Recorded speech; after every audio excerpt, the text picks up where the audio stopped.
Welcome to today's section of human reproduction. Previously, we have read about the introduction of the reproductive parts of both male and female. Then we have read about the gametogenesis part and then the fertilization and menstrual cycle. Today we are going to take up a very important topic of human reproduction, that is your implantation, gestation, parturition and lactation. The last class we have discussed about that is the ovulation process, which resulted on the 14th day of the menstrual cycle, that the mature ovum, the secondary oocyte, is released from the ovary and it is taken up by the oviduct. In the oviduct, when the ovum further travels in the ampullary isthmus junction, if it happens to meet with a mature sperm, the fertilization process takes place. If the fertilization is resulted, then a fertilization membrane was created, and that membrane resulted to prevention of polyspermy by the other sperms. After the fertilization process, now the zygote which is formed, it undergoes a period of rest. As the fertilization is done, during this time only the sex of the individual is determined.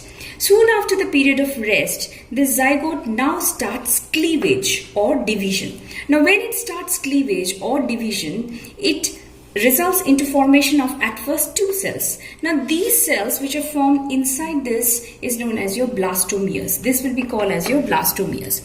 Now this will further undergo division, further it will result into more blastomeres, and finally on the 4th day of the fertilization it will result into a 16-celled condition, 8 to 16-celled condition, which is called as your morula, an undifferentiated mass of cell.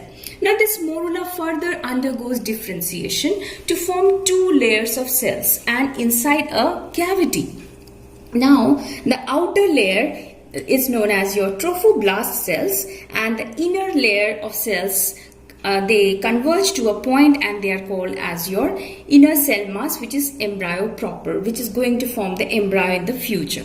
Now what happens at this stage, that is the trophoblast cells and with that of the inner cell mass, when further undergo development, it results into formation of a stage which is called as your blastocyst. Now blastocyst is the stage which will be now implanted into the endometrium wall of the uterine cavity. It is having a blastocele. You can see that this is the cavity which is the blastocele. This is the inner cell mass which will be resulting into embryo, and these are the trophoblast cells. Now what is the function of this trophoblast cell is that they will form some villi-like projections which is called as your chorionic villi, and this villi along with the crepts, you can see these crepts are there in the uterine endometrium wall of the uterine cavity, they will form an interdigitation. They will form a network which will result into engulfing of this blastocyst within the endometrium wall, surrounded by the endometrium cells and the blood capillaries. This phenomenon is known as your implantation. Now this implantation results between 6 to 9 day of the fertilization process, exactly almost in the 7th day. So between 6 to 9 day, any day it can happen, but the 7th day is the ideal day for the implantation in the endometrium wall of the uterine cavity. Now, soon after this blastocyst implanting into the uterine wall, there is another stage or another stage of development after implantation, which is called the gastrula stage. Now in this gastrula stage, what happens is that this inner cells, that is this inner cells, what happens to them is that this inner cell mass, which is a precursor or the pro-embryo, it undergoes the formation of 3 germinal layers: the outer ectoderm, the middle mesoderm and the inner endoderm. Now during the time of the embryogenesis, it is these 3 layers which will be undergoing the development, resulting to formation of various organ systems in our body. So this is how the process of implantation takes place in case of human beings. Now after the implantation, what is the next stage? The next stage is called as your pregnancy, or it is called as your embryonic development. Now this pregnancy and embryonic development, togetherly we can call it to be the gestation period. That is the time period from the implantation till the That is your complete development of the embryo in the uterine tract. That will be called as your gestation period, which will include pregnancy and embryonic development. Now this has various stages. Let us go for that. So pregnancy and embryonic development is togetherly known as gestation, which is the next stage of human reproduction. Now this is a total period of 280 days and many developmental changes takes place in the uterine cavity of the female. Now what are the things which are formed? Let us first go and see this formation of a new structure, which is a structural and functional unit formed as a result of interdigitation between the chorionic villi developed from the blastocyst, that is the trophoblast cells or the blastocyst, and that of the uterine, that is your projections, and which is called as your placental villi, and that results into a disc-like structure, which is the structural and functional unit called the placenta. Now placenta has its very important role to play in the period of pregnancy. The reason is because placenta gives, or the placenta is the structure through which exchange of material takes place between the developing fetus and that of the mother. That means by means of the placenta, the embryo, the developing embryo gets the nourishment, oxygen supply, antibodies. Now which are the antibodies? Maternal antibodies, that is your IgG. Now IgG is the antibody which passes from the placenta, mother's placenta, to the embryo, giving it a protection during the time of the pregnancy period. So the exchange of material takes place, but the mixing of the blood does not take place. That is, the embryo generates some nitrogenous waste, carbon dioxide is produced. Now this is also eliminated by means of the placenta. Now placenta and the embryo are connected together by this cord-like structure. You can see here closely. Now this cord-like structure is known as your umbilical cord, which has the blood vessels associated with it. Now this is the umbilical cord, which is later on, after the parturition is cut and the child is separated from that of the mother.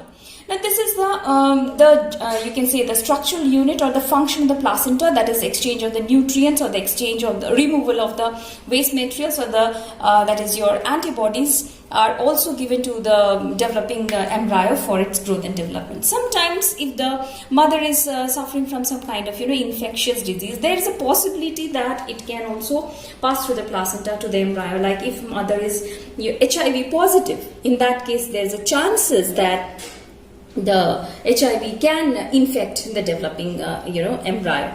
But that's again not a matter of discussion. Now placenta is also a kind of structure which is endocrine in function during the time of pregnancy. Now what are the various hormones that the placenta releases during the time of pregnancy is that one of the most important hormone is human chorionic gonadotropin, HCG. This is one of the important hormones secreted by the placenta. Now what does it do? It, in the initial stages of pregnancy, secretes the two female hormones, that is your estrogen and progesterone. Now what is the role of estrogen and progesterone during the time of pregnancy is that progesterone will maintain this uterine wall, and as a result the good development of the embryo will take place. And estrogen, in the other hand, will develop the mammary glands, which later on after the childbirth will help in the formation of the milk. So in the initial stages the HCG level is too high in the blood, which will be directing the corpus luteum, or which will be maintaining the corpus luteum to produce the two female hormones for maintaining the pregnancy, that is progesterone and estrogen. The next is human placental lactogen, that is your HPL. This is another hormone secreted by the placenta. Now this is associated with the milk production after the childbirth. So the development of the mammary glands and the production of the milk takes place under the influence of this hormone. So besides these two hormones, placenta also secretes in the later stages progesterone, estrogen, thyroxine, there's some cortisol hormones. So these are the various hormones secreted by the placenta. So it is acting as an endocrine gland. Why? To maintain the pregnancy during the time of that is your gestation period, pregnancy period. So that's the function of the placenta as a endocrine gland. Now this embryo which develops over here, it undergoes various stages of development. During the first month that is of pregnancy, the development of the heart takes place. Then gradually, when the fetus come to a stage, the embryo come to a stage of 8 weeks, then we call it to be a fetus. By the time it reaches to the 5 months duration of pregnancy, the movement of the fetus begins. So by knowing the movement of the child, one can understand that the child is safe or like that. So its total duration is of about 9 months. So 280 days or 9 months of pregnancy or the gestation period. Once this gestation period is reached, that means 280 days is completed. Just prior to the completion of 280 days or 9 months, what happens is that when the fetus is fully developed, here I have forgotten to tell you one thing. The fetus is covered by some external coverings, that is chorionic layer and amniotic layer. Now this is an amniotic sac inside which the embryo develops. Now this amniotic sac has amniotic fluid which prevents shocks and jerks to the developing child. And here you can see a plug of mucus is present in case of cervix. What is the function of this plug of mucus is that it prevents the entry of any microorganisms through the cervix so that the embryo is not infected by any kind of infection. So prior to the birth of the child, what happens is that from the fully developed fetus, it releases cortisol hormones. And as a result of it, what happens is that it is taken by means of blood of the mother and it goes to the pituitary gland of the mother, and from there it releases a hormone. The name of the hormone is called as your oxytocin. Now oxytocin is a hormone which brings about vigorous contraction of the uterine muscles. Now which uterine muscles? Perhaps you remember that the uterus is lined by 3 layers. The middle layer of the uterus, that is your inner is endometrium, so middle is mesometrium, or that one will undergo the vigorous contraction under the influence of oxytocin. And as a result of it, what will happen is that now the child will be expelled. At first the mucus plug will be expelled out and continuous vigorous contraction will take place. Now this oxytocin is produced, it will have a positive feedback on the pituitary. Again this oxytocin will be taken by means of blood to the mother's posterior pituitary. Again more and more oxytocin will be released. So that how much time? Till the birth of the child takes place, because it's a very painful process and very vigorous process, so it has to take place vigorously and fastly. So for that reason, a positive feedback mechanism is seen in case of the uterine contraction. And once the child is expelled out, now this will be again release of a second hormone by the placenta, which is called as your relaxin. Now this relaxin hormone will relax the uterine muscles, but prior to that, prior to the secretion of the relaxin, what will happen is that the umbilical cord, the placenta with which the child or the embryo was attached, that also is expelled under the influence of oxytocin. Oxytocin has various other roles also after the childbirth. We will see about it. So this is how the period of gestation and the parturition process takes place. That is the birth of the child or the childbirth takes place.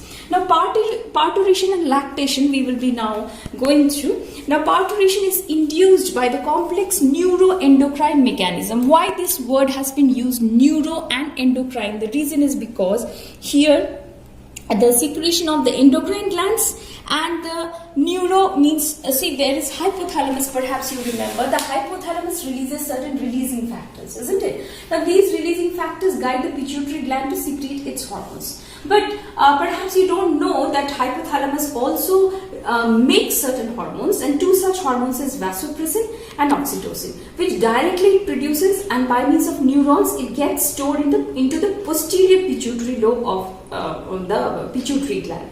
So that is why it is called as your neuroendocrine mechanism. So this mechanism, this signal that when it is to be originated, this signal is actually given by a fully developed fetus and the placenta itself, so that now the more and more secretion of oxytocin takes place, resulting into parturition. Parturition of the child and then later on the parturition of the placenta and the umbilical cord. Then it will be the relaxing, which will be relaxing the uterine muscles after the childbirth. Now, release of oxytocin from the maternal pituitary is a positive feedback. Now, this process, which is induced by the baby, that is a developing child, is known as your fetal ejection reflex. Due to the signal originated from a fully developed fetus and the placenta, the release of oxytocin takes place, which results into contraction of the myometrium wall, which results into the expulsion of the child. The myometrium, under the influence of oxytocin, is vigorously helping the parturition of the fully developed fetus. Now, after the birth of the child is completed, then the milk production from the mammary gland, that is the ejection of the milk, is also under the influence of the oxytocin hormone. And oxytocin hormone and this milk production will be also again because of another hormone secreted from that of your anterior pituitary lobe, which is called as your prolactin. Now, prolactin will be produced under the influence of prolactin releasing hormone secreted by the hypothalamus, which is again a positive feedback mechanism. Means when the child is to be fed, because of that emotional attachment between the mother and the child, it's a positive feedback which is given by means of the attachment of the child with that of the mother, which will now send an information or a signal to the hypothalamus. Hypothalamus will now release the prolactin releasing hormone, which will be now taken means of blood to the anterior pituitary lobe. Anterior pituitary lobe will now secrete the prolactin, which now will result into formation of milk, and oxytocin on the other hand will result into the ejection of the milk. Now, for the first few days, that is first 4 to 6 days of the childbirth, the milk which is secreted, it is not exactly the milk in composition. It is highly rich in antibodies. Now, this is again a second antibody which we are receiving from our mother, and the name of that antibody is called as your IgA. So, you see, IgG we have got it from the placenta exchange, from the placenta to the embryo, and IgA is the second antibody which a child receives by means of the milk of the mother. And this milk, or this yellow color liquid, for the first few days which the child takes from the mother, is called as your colostrum, which is very rich in antibodies. It helps to fight against the diseases. It has various easy digesting enzymes and nutrients which the child requires. And the doctors also suggest to give at least 6 months breastfeeding to the developing child. Even water is not allowed, so that the development of the child can take place nicely and child can be strongly immune in the future life. So this completes our chapter of human reproduction, which included the various stages which we have discussed. If you read those stages step by step, along with the diagrams which are mentioned in your NCERT book, and the steps clearly, so in that case, you will be able to answer the questions which will be coming in your board examinations or the examinations to come. I hope you understood the chapter well.